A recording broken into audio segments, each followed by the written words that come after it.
जैन बेटा तुम तो आओ, खाना खा लो। नहीं आंटी, मुझे भूख नहीं है, आप लोग खाएं। जोया तुम उसको बुलाओ।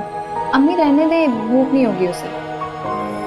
जोया ठीक कह रही है भाभी, आप खाइए, उसकी फिक्र ना करें आप। अरे भाई तुम तो शाबाशी की मुस्तहिक हो। माशाल्लाह इतनी अच्छी तरबियत की है अपनी बेटी की, बहुत जबरदस्त। बिल्कुल ठीक कह रही हैं अम्मा। एक अंदर की बात बताऊं, हमें अपने बेटे से ज्यादा अपनी बहू से मोहब्बत हो गई है। असल में तो जोया भी बहुत खुशकिस्मत है कि उसको आप सब जैसे इतनी प्यार करने वाले लोग मिले हैं। एक बात कहूँ भाभी, नई आने वाली बहू को घर में सेटिंग बनाने में टाइम लगता है, लेकिन जोया ने तो सबके दिल में सेटिंग बना ली है। जेब खाना बहुत मजे का है। थैंक यू, लेकिन मैंने नहीं बनाया है, जोया ने बनाया है। क्या वाकई? जी मुझे अम्मी ने सिखाया। वाह बे वाह, आपने तो वो कर दिया जो मैं कभी नहीं कर सकी। घर पे जब मैं इसको कहती थी कि किचन में खाना पकाना सीखो, तो हमेशा उसके बीच में उसकी पढ़ाई आ जाती थी, और पढ़ाई के अलावा तो वो कोई काम ही नहीं करती थी। तो अच्छी बात है ना, पढ़ाई भी तो जरूरी है ना।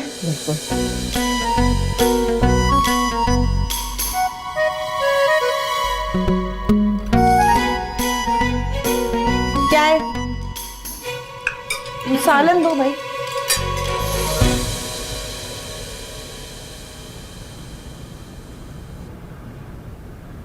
बेटा मुझे तुमसे एक जरूरी बात करनी थी। जो बात करनी है करें अम्मी, क्या हुआ? तुम खुश हो? हाँ क्यों, क्या हुआ है? तुम्हारी पढ़ाई की वजह से कोई मसला तो नहीं हो रहा? आपको ऐसा कुछ लगा? आपने देखा नहीं मेरी सास तक मुझे कितना सपोर्ट करती है। हाँ मैं बस अपनी तसल्ली के लिए पूछ रही हूँ बेटा, वरना बाजार तो सब बहुत अच्छा लग रहा है। अम्मी वैसे भी सब अच्छा ही है, सब घर वाले मेरा बहुत ख्याल रखते हैं। और जैन? जैन क्या? जैन तुम्हारे साथ कैसा है? वो भी ठीक है। बेटा पता नहीं क्यों मुझे ऐसा महसूस हुआ कि तुम्हारे और जैन के बीच में कुछ खिंचाव सा है। नहीं नहीं अम्मी, सब ठीक है। सॉरी। नहीं बेटा कोई बात नहीं, आओ बैठो। अब तुम मुझे सच सच बताओ, ये जोया तुम्हें तंग तो नहीं करती? अम्मी ये क्या बताएगा, मैं खुद आपको बताती हूँ। मैं जैन को बहुत तंग करती हूँ। अम्मी मुझसे पूछ रही हैं कि हमारी लड़ाई वड़ाई तो नहीं होती, उनको लग रहा है हमारे दरमियान कोई मसला चल रहा है। अरे नहीं आंटी, ऐसी कोई बात नहीं है, हम लड़ते थोड़ी हैं। अब ये झूठ बोल रहा है, लड़ाई हमारी बहुत होती है लेकिन दोस्ती भी हो जाती है फिर। अल्लाह तुम दोनों की ये दोस्ती हमेशा सलामत रखे। चलो अब मैं चलती हूँ। अम्मी रुक जाए ना। नहीं बेटा, घर जाके भी देखना है, इतने दिनों से बंद पड़ा हुआ है, तुम लोग चक्कर लगाना, ठीक है? हाफिज़।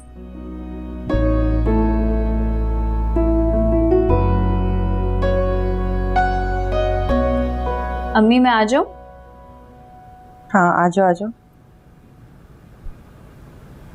ये लीजिए आपके लिए गरम गरम दूध, सारी थकन उतर जाएगी। जीती रहो। तुम्हारे और जैन के दरमियान कोई मसला है? नहीं, उसने साथ बैठ के खाना नहीं खाया और तुमने उसे बुलाया भी नहीं? वो उसकी रूटीन सारी आउट हुई हुई है ना, इसलिए खाने पीने की टाइमिंग भी इधर उधर हो गई है। खैर पता है, उम्र पे मैंने तुम्हारे लिए बहुत सारी दुआएं की, बल्कि सबसे ज्यादा दुआएं तुम्हारे लिए की मैंने। तो बस इससे ज्यादा मुझे और कुछ नहीं चाहिए। मैं अल्लाह पाक से हमेशा दुआ करती थी कि मेरी एक प्यारी सी बेटी हो।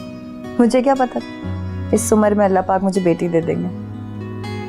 उम्र पे मैंने ना अल्लाह से माफी भी बहुत मांगी, जो कुछ मैंने तुम्हारे साथ किया उसके लिए। अरे क्या किया आपने मेरे साथ? कुछ भी नहीं किया। बदगुमानी तो की ना। मैं समझती थी कि तुम भी ना बाकी लोगों की तरह हो, लेकिन मुझे पता ही नहीं था तुम तो सबसे अलग हो। तुम्हारे जैसे लोग मैंने कभी देखे नहीं ना, तो तुम्हें पहचानने में थोड़ी सी देर करती। अरे देर कहाँ किया आपने, अभी तो पूरी जिंदगी पड़ी है। अल्लाह पाक तुम्हारी जिंदगी में ढेरों खुशियां भर दे, आमीन।